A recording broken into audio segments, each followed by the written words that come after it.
जन स्वराज अभियान की शुरुआत हम लोगों ने पश्चिम चंपारण के विद्यार्थी आश्रम से पदयात्रा के माध्यम से शुरू करी थी। पिछले साल 2 अक्टूबर को उस पूरे अभियान की परिणति के तौर पर, पहले चरण की परिणति के तौर पर बिहार के करीब 1 करोड़ लोगों ने मिलकर एक राजनीतिक दल का गठन किया है जिसका नाम है जन स्वराज। बांका में हम लोग अभी तक पदयात्रा के जरिए नहीं पहुंच पाए हैं, लेकिन मैं बांका में पहले एक बार आया हूँ। लेकिन दल बनने के बाद ये बांका की मेरी पहली यात्रा है। पहली बार मैं यहाँ आया हूँ। आज धौरैया में एक छोटी सभा है।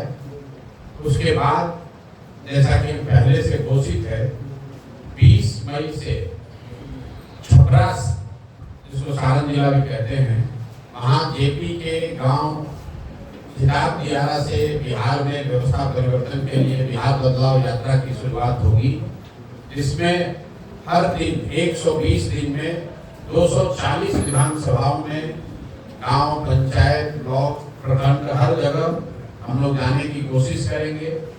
बिहार में बदलाव के संकल्प के साथ बिहार में भी तरक्की हो, बिहार में भी बच्चों के लिए पढ़ाई और रोजगार हो, बिहार में भी सही मायनों में जेपी के सपनों के अनुसार व्यवस्था का परिवर्तन हो। इस लक्ष्य के साथ अगले 4 महीनों में हम लोग बिहार के 240 विधानसभा क्षेत्र में मैं खुद जाऊंगा। उस दौरान मैं बांका में भी, यहाँ पर जो विधानसभा क्षेत्र है उसके हिसाब से 3-4 दिन तो लगेगा ही लगेगा। उस समय फिर से मुलाकात होगी। आज संगठन चूंकि बन गया है, संगठन बनने के बाद, दल बनने के बाद पहली बार मैं आया हूँ, तो आपसे मुखातिब हूँ। अब आपके जो सवाल है वो आप सवाल कर सकते हैं। बहुत बहुत धन्यवाद। आपने कहा था कि 120 से 125 सीट अगर आ गया हमको तो हम अपना हार मानेंगे उसको। अगर 25 सीट रह जाता है आपको तो आप किस साइड बैठेंगे सदन में, पक्ष में या विपक्ष में या किसी के समर्थन में? अलायंस जब 125 को अपनी हार मानेंगे, स्वाभाविक है अगर 25 या 30 आ गया तो उसको जीत तो मान नहीं सकते हैं। आप रहेंगे तो बिल्कुल विपक्ष में बैठेंगे, इसमें क्या दिक्कत है? हम लोग के लिए, मेरे लिए राजनीति चुनाव लड़के एमएलए एमपी बनना, बालू और शराब का ठेकेदारी करना पैसा कमाने का जरिया नहीं है। जितना नाम, पैसा, शोहरत लोग एमएलए एमपी मंत्री बनकर कमा सकते हैं, उससे बहुत ज्यादा भगवान की कृपा से पहले से मिला हुआ है। राजनीति मेरे लिए एमएलए एमपी मंत्री बनने का जरिया नहीं है।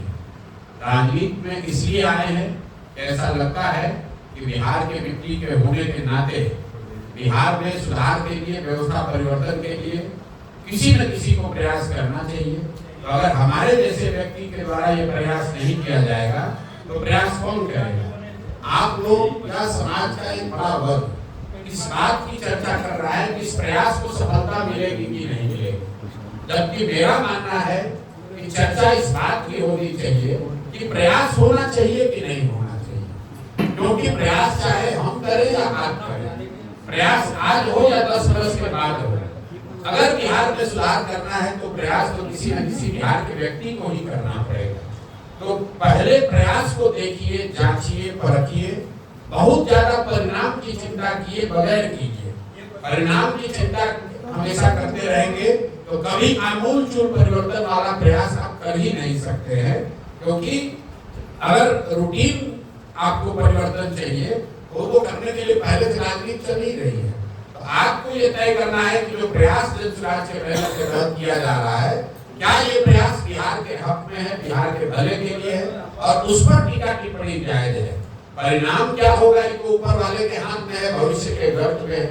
लेकिन ईमानदारी से किया हुआ प्रयास, ये हम लोग को ये बताया जा गया है कि ईमानदारी से किया हुआ प्रयास कभी विफल हो नहीं सकता है। इसलिए जन स्वराज को भी सफलता मिलनी ही मिलनी है। बिहार की भी किस्मत आज नहीं तो कल बदलेगी ही बदलेगी। वो दिन आएगा ही आएगा जब बिहार भी दूसरे राज्यों की तरह विकास की दौड़ में शामिल हो, यहाँ के बच्चे भी शिक्षा रोजगार के दौड़ में आगे रहे। ये स्थिति हमेशा, आज की जो स्थिति है हमेशा नहीं बनी रह सकती है। इसलिए जन स्वराज का ये प्रयास आपको उसी नजरिए से देखना चाहिए। आतंकवादी हमला हुआ, उसमें हिंदू मुसलमान की बात हो रही है, लेकिन ये बात नहीं हो रही है कि जिम्मेवारी किसकी है? आप इस पे क्या कहना चाहेंगे? देखिए, भाजपा ने एक बात पिछले 8-10 वर्ष में बड़े मैं कहूँगा बखूबी किया है कि कोई भी ऐसी घटना होती है तो सरकार डिफेंसिव नहीं है। कोई दूसरी सरकार होती, कोई दूसरा प्रधानमंत्री होता तो विपक्ष उस पर सवाल करता कि भाई आपकी गलती से इतनी बड़ी घटना हो गई। यहाँ पर विपक्ष ही डरा हुआ है कि कहीं गलती से कुछ पूछ न दें कि बस पूरा समाज पोलराइज कर दे। भाई घटना हुई है, बिल्कुल निंदनीय है। और पिछले 3-4-5 सालों में जो एक धीरे धीरे समाज में विश्वास बनना शुरू हुआ था कि कश्मीर में स्थिति सुधर रही है या इस तरह की आतंकवादी घटनाओं को जड़ से खत्म कर दिया गया है, इस तरह की घटनाएं नहीं हो सकती हैं।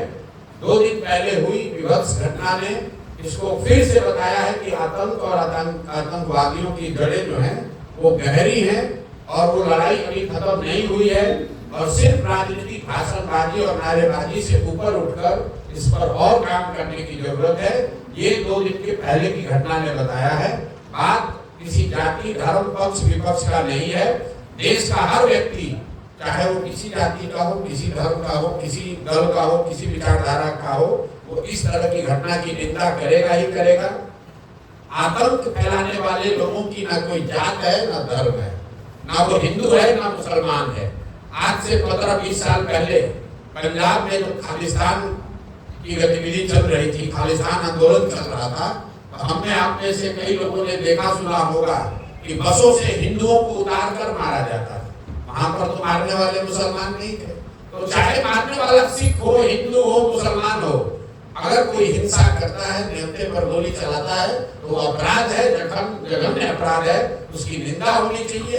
ऐसा कुकृत्य करने वालों को हर संभव, हर तरह से कड़े से कड़ा सजा का प्रावधान करना चाहिए। मोदी जी का बिहार दौरा है, क्या कहेंगे? मोदी जी का बिहार दौरा है तो ये कहेंगे कि मोदी जी विकास के लिए बिहार में क्या कर रहे हैं, नहीं कर रहे हैं, इस पर तो चर्चा हो न हो।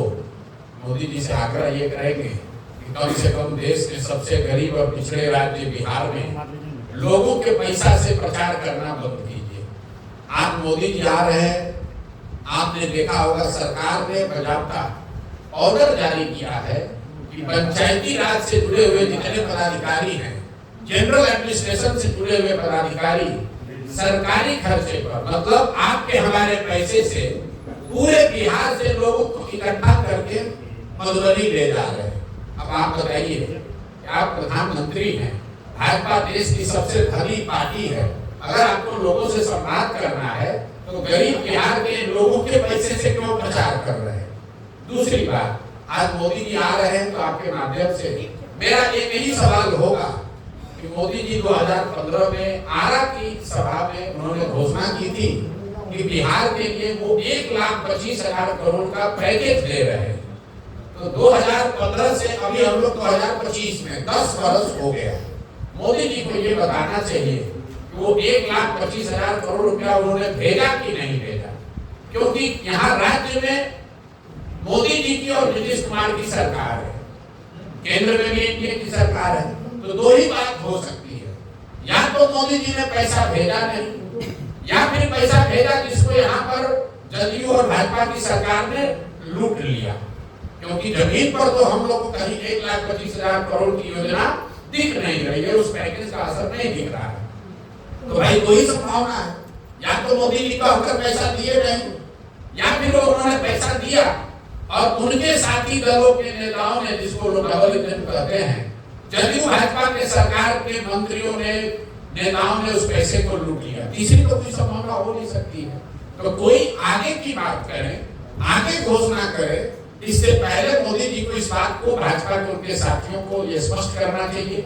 और आप लोगों से भी आग्रह करूंगा, मोदी जी तो आपसे मिलेंगे नहीं, प्रधानमंत्री हैं, लेकिन कम से कम जदयू और भाजपा के जो नेता मिले उनसे ये सवाल जरूर पूछिएगा कि सर वो 1,25,000 करोड़ आया नहीं कि आया और उसको आप लोगों ने सब मिलकर अधिकारियों के साथ लूट लिया, हुआ क्या, ये तो बताओ।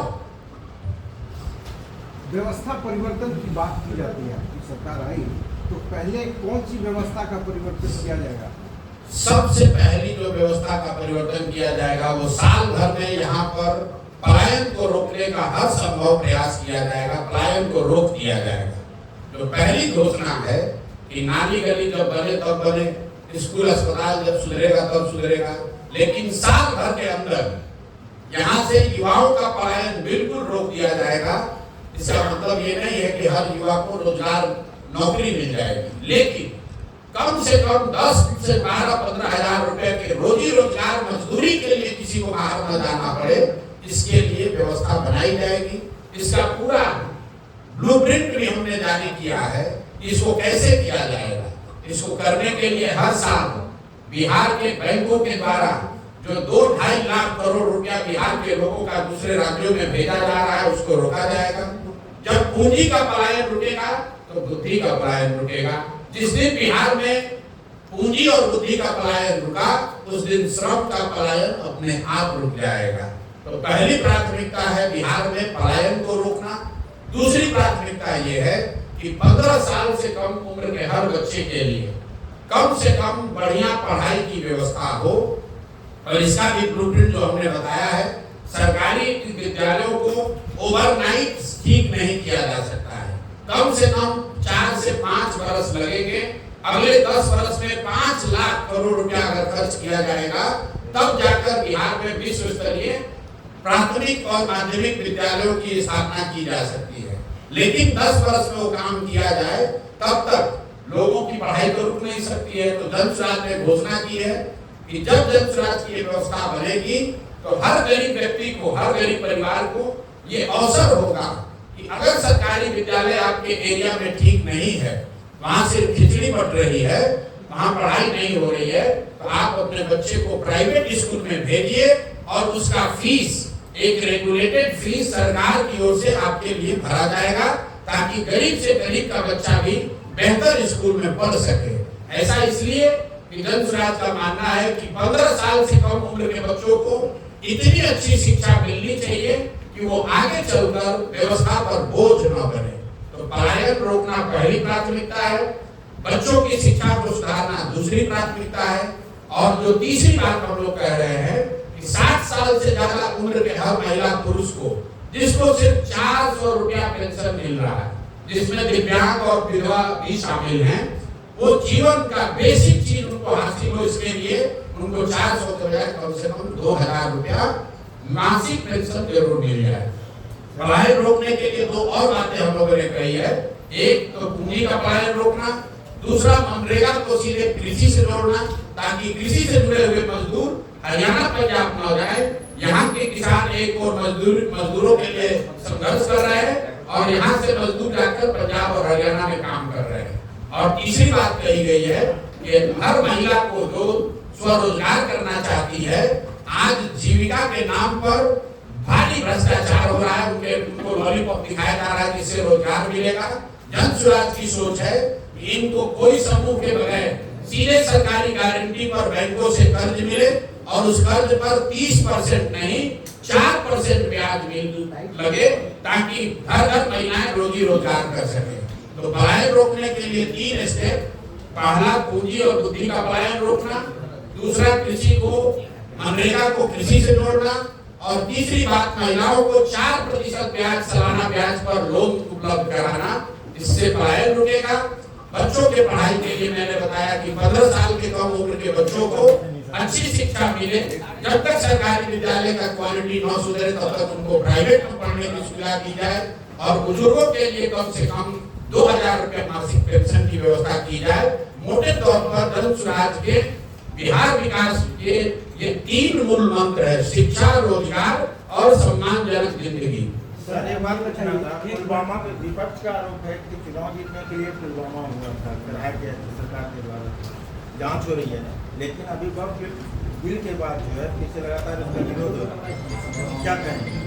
देखिए, बदलने के लिए राजनीतिक जो लोग राजनीति करते हैं, जो राजनीतिक दल हैं, वो आरोप प्रत्यारोप लगाते रहेंगे। हम और आप नहीं जानते हैं कि पुलवामा की सच्चाई क्या है।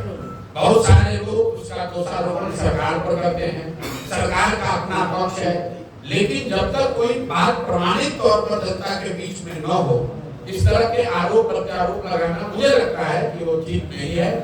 आतंकी हमले के मामले में देश को एकजुट होना चाहिए। ये गलत है और गलत का साथ किसी भी नजरिए से नहीं दिया जा सकता है। उसका कारण चाहे कुछ भी बताया जाए।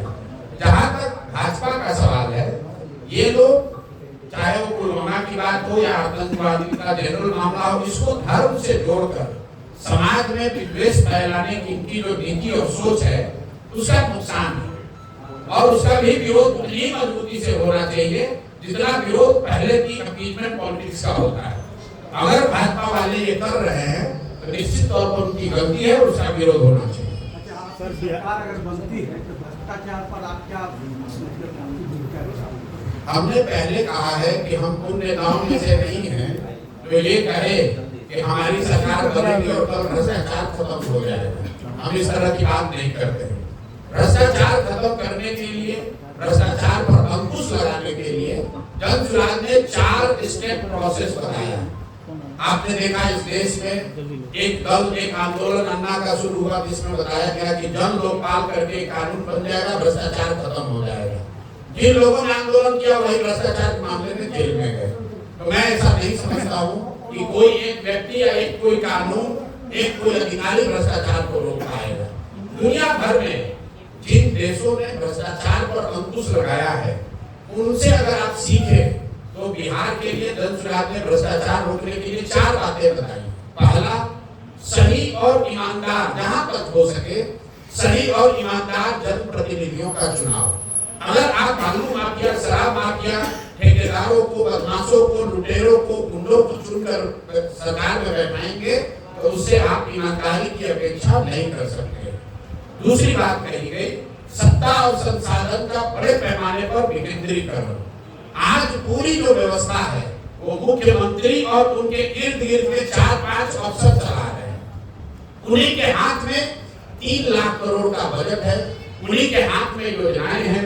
उनकी मर्जी होगी तो पैसा जारी होगा, उनकी मर्जी नहीं होगी तो पैसा जारी नहीं होगा।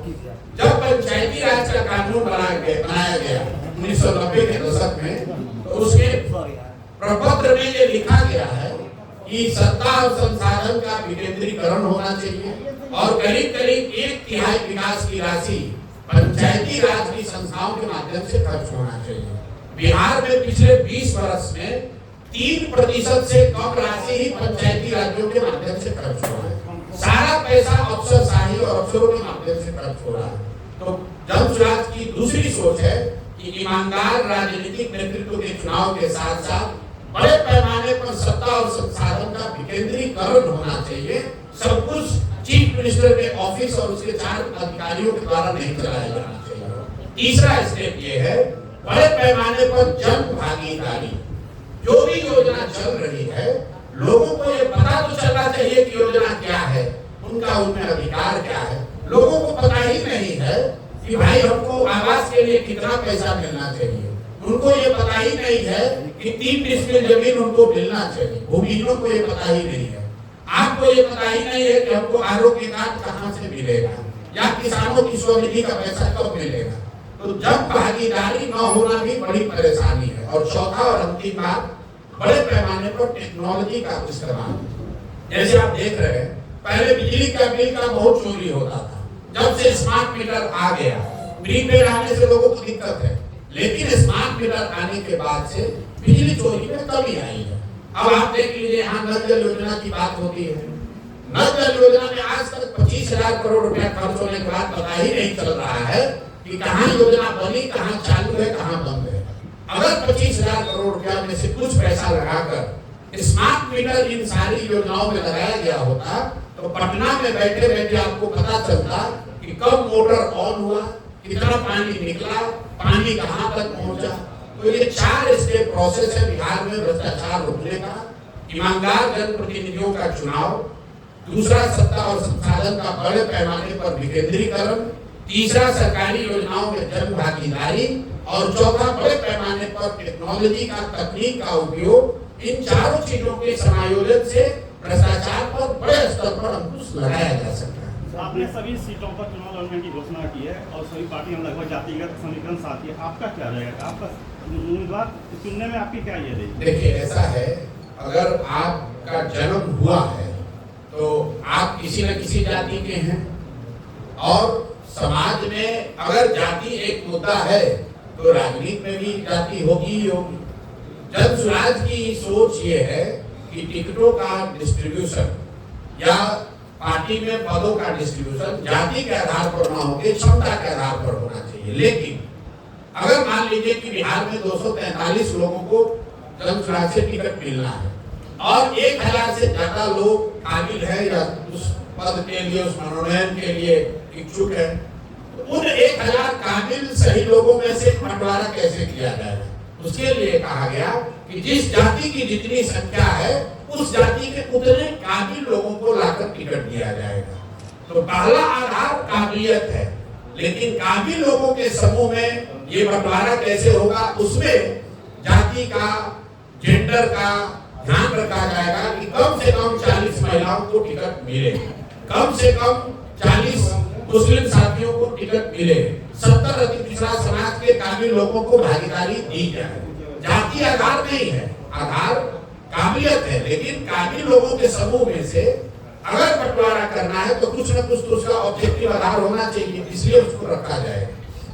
सर, बिहार की राजनीतिक जमीन पे जो मौजूदा पार्टियों द्वारा जातिगत समीकरण साधा गया है, उसको आप अपने मैनिफेस्टो के तीर से कैसे मतलब चक्रीय को तोड़ेंगे? और दूसरी बात कि नीतीश कुमार के पास ब्रह्मास्त्र है जीविका दीदियों का, उसका सामना आप कैसे अपने मैनिफेस्टो से कर पाएंगे? भाई, हम तो जहाँ 2 साल पैदल चले, हमको तो कोई जीविका दीदी बहुत खुश नजर नहीं आई।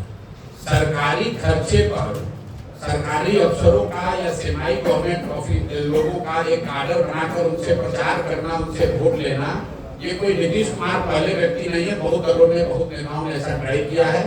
जब जनता का मूड बदल जाए तो ये कोई काम आने वाला नहीं है। मान लीजिए कि उन्होंने विकास मित्र और टोला सेवक बनाए, अगर विकास मित्र और टोला सेवक उनसे सरकार से सैलरी पा रहे हैं और शायद जदयू की मदद करना भी चाहे, ये अगर सच्चाई है तो ये भी तो सच्चाई है कि 50 लाख दलित महादलित परिवार को जो 3 डिसमिल जमीन मिलनी थी, उन 50 लाख लोगों में सिर्फ 2.34 मतलब 2.25 लाख लोगों को ही वो जमीन मिली है। आज 20 वर्ष के नीतीश कुमार के शासन के बाद दलित परिवारों को सिर्फ 2,34,000 परिवारों को ही 3 डिसमिल जमीन मिली, जबकि 2006 में नीतीश कुमार ने कहा था कि हर दलित महादलित परिवार के भूमिहीन लोगों को घर बनाने के लिए 3 डिसमिल जमीन दे दिया जाएगा। तो अगर उन लोगों को जमीन नहीं मिली है तो सरकारी कर्मचारी कुछ भी कह ले, उसका असर होने वाला नहीं है। वो लोग नीतीश के खिलाफ ही वोट देंगे, चाहे वो जीविका दीदी हो या टोला सेवक हो, विकास मित्र हो या सरकार के दूसरे पदाधिकारी हो। शराबबंदी बिहार में सबसे बड़ा मुद्दा बना हुआ है, आपके द्वारा इस पर क्या स्टैंड है? और अगर आपका शराबबंदी को हटाने का अगर प्रक्रिया है तो क्या आप वोट बैंक सकने का, महिला वोट बैंक काफी हद से जुड़े हुए हैं? जन स्वराज इन चीजों को वोट बैंक के नजरिए से नहीं देखता। मैंने शुरुआती दिनों में ही कहा है कि इस अभियान में मैंने एक संकल्प लिया हुआ है कि जो मुझे सही लगता है उसको बोलेंगे, चाहे उसका वोट बैंक पर पॉजिटिव असर पड़े या नेगेटिव। मुझे ऐसा लगता है कि पहली बात तो ये समझिए कि शराबबंदी से ज्यादा हमारा विरोध शराबबंदी के उस कानून से है जिसमें दुकान बंद है और होम डिलीवरी चालू है। शराबबंदी अगर हो तब तो उसको हटाने और रखने की बात है।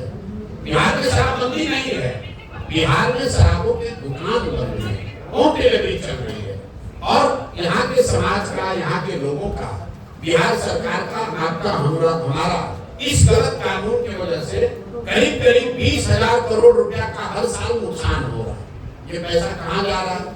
ये पैसा जा रहा है शराब माफिया के पास, ये पैसा जा रहा है अफसर, भ्रष्ट अफसर और नेताओं के पास। और सबसे बड़ी बात, जो युवा यहाँ पर अभी आप देख रहे होंगे, पहली बार बिहार में पिछले 2-3 साल में सूखा नशा इतने तेजी से बढ़ा है कि मैं आपको बता रहा हूँ, अगर ये कानून नहीं हटाया गया तो 2-4-5 साल में जैसे आपने उड़ता पंजाब पिक्चर देखी थी, वैसे आप उड़ता बिहार देखिएगा, क्योंकि हर गांव में लड़के सूखा नशा की ओर अग्रसर है। तो आप हटाएंगे? अरे पहले बोला 1 घंटा में, सोचेंगे नहीं, सरकार बनी 1 घंटा के अंदर शराबबंदी को उठाकर कूड़ादान में फेंक देंगे। बहुत बहुत धन्यवाद।